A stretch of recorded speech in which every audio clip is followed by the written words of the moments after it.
Hello Jollynatics! For today's video, tara samahan nyo nga kami at meron kaming share sa inyong bagong resto na nag-originate pa sa Mindanao. Na ngayon nga meron ng 25 branches and counting nationwide at meron na nga rin dito sa Cavite. And sure ako, panibagong must try resto na naman to para sa inyo. Bali nandito nga pala tayo sa Villa Tuna na located along Antero Soriano Highway, Kawit, Cavite. Along the highway nga lang to kaya madali nyo lang to makikita at open naman sila dito from 10 AM to 9 PM daily. Okay nga rin yung parking space nila dito and have both alfresco and air-conditioned dining area. Villa Tuna means House of Tuna, so yes, tama kayo nang naiisip, lahat ng dishes nila dito ay lutong Pinoy that are all made out of tuna. And according to them, lahat ng tuna nila dito are all fresh frozen from Gensan, meaning from the moment na nahuli, fini-freeze nila agad to maintain its freshness. Nasubukan nga namin lahat ng nasa menu tulad nitong kanilang tuna pansit, tuna pakbet, tuna nuggets, tuna dynamite, tuna garlic, tuna barbecue, tuna sisig, tuna tapa, tuna Bicol Express, tuna curry, spicy tuna bagaybay, tuna sashimi, tuna buntot pak fry, tuna buntot paksiw,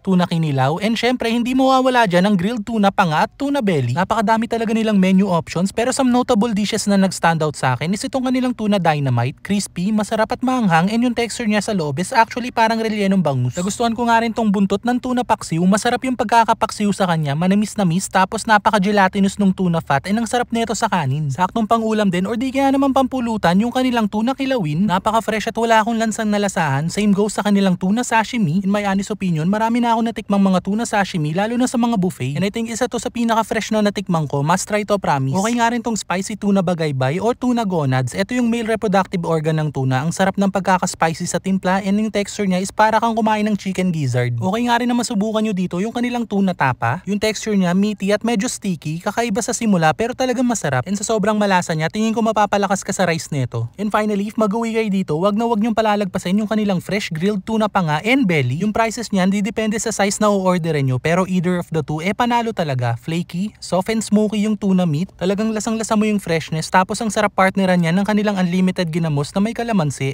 talo-talo na talaga. Try nyo nga rin pala dito yung kanilang soup selections tulad nitong tuna tinola, and yung paborito kong tuna sinigang. Sakto lang yung asin, proportion yung serving ng gulay, and goods na goods nga to, lalo na ngayon maulan na naman. And for desserts naman, you can either get their halo-halo or mais con yelo. Masasabi kong must try at masarap din yung kanilang halo-halo since iba din yung atake nila dito. There you go, Jollynatics. Sana nabigyan na naman namin kayo ng idea kung saan may bagong pag-food tripan at kung sawa na nga kayo sa mga usual na kinakainan nyo at gusto mo ng something new at mas healthier option, subukan nyo na nga rin dito sa Villa Tuna. So paano, until our next food trip, thank you for watching!